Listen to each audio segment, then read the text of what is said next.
এখানে যারা কাজ করেছে সবাইকে ডেকেছে। এবার বলুন অমর্ত্য সেনকে ডেকেছে কেন? বাবা মায়ের বয়সের ফারাক, ওরা বিয়েটাও ঠিক করে দেবে, এরপরে কে কাকে প্রেম করবে সেটাও ঠিক করে দেবে। এখন অবশ্য ঠিক করে দিচ্ছে কে কি খাবে কে কি খাবে না সেটাও, কে কি পড়বে কে কি পড়বে না সেটাও। এরপর থেকে ঠিক করে দেবে বাচ্চা আদৌ জন্মাবে কি জন্মাবে না, আর জন্মালে ওনাদের পারমিশন নিয়ে জন্মাতে হবে। এইটুকু তো বাকি আছে। আজকে বলছি তার কারণ কণ্ঠে আমার আগুন, হৃদয়ে আমার দুরন্ত ব্যথা। আমার যদি শরীরে রক্তে শিরা উপশিরা থাকে, আমার শরীরে যদি শিরা উপশিরা থাকে, আমার রক্তের যদি একটুও তেজ থাকে, যে নেতাজি সুভাষচন্দ্র বোস বলেছিলেন তোমরা আমাকে রক্ত দাও আমি দেব স্বাধীনতা। আমি রক্ত দেবার কথা বলছি না, রক্তটাকে রক্ষা করুন, প্রাণটাকে বাঁচান। ছাত্রছাত্রীরা এগিয়ে আসুন, যৌবন এগিয়ে আসুন, খেলোয়াড় থেকে শুরু করে শিল্পী থেকে শুরু করে সংস্কৃতিপ্রেমী মানুষ থেকে শুরু করে। শুধু নিজের ঘরে আগুন লাগলে জ্বালা লাগে, পাশের প্রতিবেশীর গায়ে আগুন লাগলে জ্বালা লাগে না? ওরাও তো আমাদের ভাই বোন। যে পরিবারগুলো তাদের পরিবার পরিজনকে হারিয়েছে তারা কারা? ৮০ অলক্ষে দাঁড়াইছে, তারা দিবে কোন বলিদান? ফাঁসির মঞ্চে গেয়ে গেল যারা জীবনের জয়গান, ৮০ অলক্ষে দাঁড়াইছে তারা দিবে কোন বলিদান? আজকে মানুষকে ঠিক করতে হবে।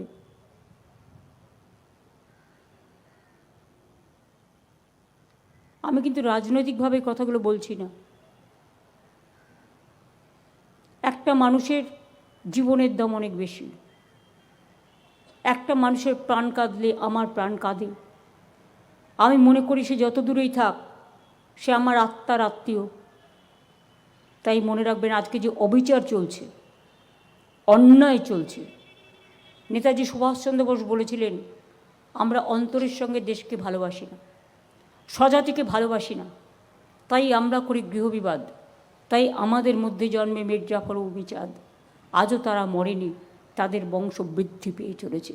শুধু বৃদ্ধি পেয়ে চলেছে না, আজকে আমাদের লড়াই করতে হচ্ছে কৌরব পক্ষের সাথে, মানবতাকে লড়াই করতে হচ্ছে অমানবিকতার সাথে। মানবিকতা বনাম দানবিকতার লড়াই হয়ে গেছে। কিসের জন্য মিসম্যাচ আর মিসম্যাপ?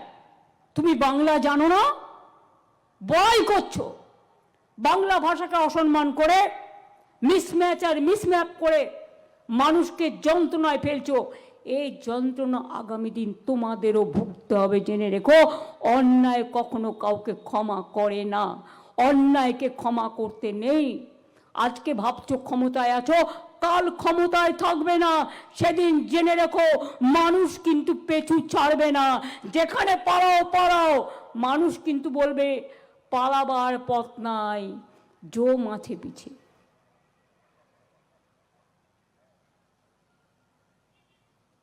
আমার কথাগুলো একটু যদি আপনাদের মনে ধরে, একটুও যদি প্রাণে ধরে, একটুও যদি মনে করিয়ে দেয় বাংলার অবদানের কথা,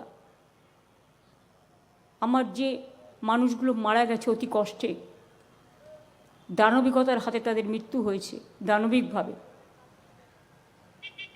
তাদের প্রতি একটু শোক জ্ঞাপন করে এই অন্যায়ের প্রতিবাদ আপনারা যে যেমনভাবে পারবেন নিশ্চয়ই করবেন। আমার এটুকু আবেদন থাকলো আপনাদের কাছে, সুভাষচন্দ্র বোসের জন্মদিনে সুভাষজির প্রতি শ্রদ্ধার্ঘ্য জানান। ওনার প্রতি অনেক অন্যায় হয়েছে, আজও তাই আমরা জানতে পারিনি তার মৃত্যুর রহস্য। ওনার সাথেও অনেক দুর্ব্যবহার হয়েছে। গান্ধীজি থেকে নেতাজি, নেতাজি থেকে রবি ঠাকুর, সবই তো একই সূত্রে বাঁধা, একই সূত্রে বাঁধিয়ে আছে সহস্রটি মন, ধনধান্যে পুষ্পে ভরা আমাদের এই বসুন্ধরা। একবার প্রতিবাদ করবেন না, একবার প্রতিরোধ করবেন না, একবার বলবেন না জয় হিন্দ স্লোগান দিয়ে জয় হিন্দ, বন্দে মাতরম, জয় বাংলা। সুভাষজিরা মরে না। যারা বীরপুরুষ হয়, যারা মহামানব হয়, তারা চিরকাল আমাদের হৃদয়ে বিরাজ করে।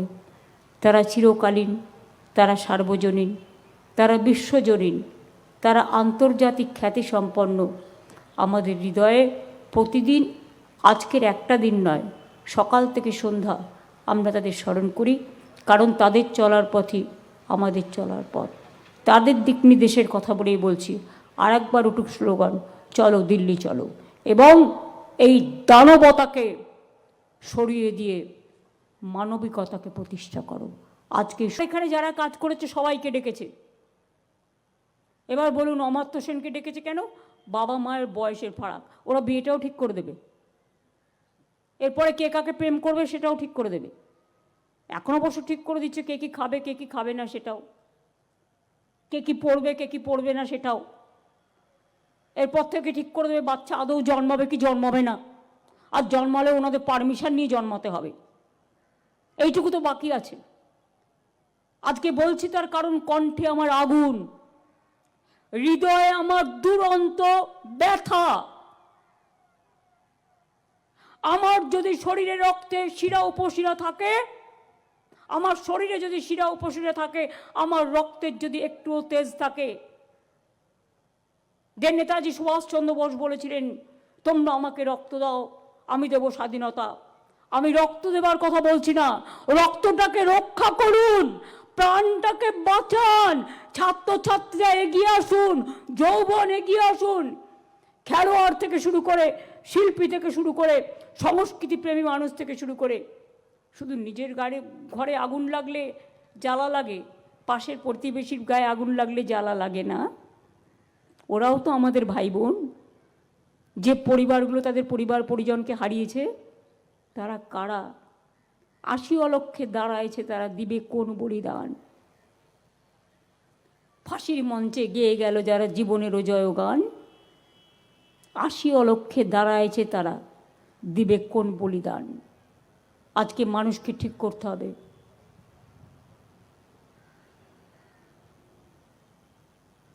আমি কিন্তু রাজনৈতিকভাবে কথাগুলো বলছি না। একটা মানুষের জীবনের দাম অনেক বেশি। একটা মানুষের প্রাণ কাঁদলে আমার প্রাণ কাঁদে। আমি মনে করি সে যত দূরেই থাক, সে আমার আত্মার আত্মীয়। তাই মনে রাখবেন, আজকে যে অবিচার চলছে, অন্যায় চলছে, নেতাজি সুভাষচন্দ্র বোস বলেছিলেন আমরা অন্তরের সঙ্গে দেশকে ভালোবাসি না, স্বজাতিকে ভালোবাসি না, তাই আমরা করি গৃহবিবাদ, তাই আমাদের মধ্যে জন্মে মীর জাফর ও উমিচাঁদ। আজও তারা মরেনি, তাদের বংশ বৃদ্ধি পেয়ে চলেছে। শুধু বৃদ্ধি পেয়ে চলেছে না, আজকে আমাদের লড়াই করতে হচ্ছে কৌরব পক্ষের সাথে, মানবতাকে লড়াই করতে হচ্ছে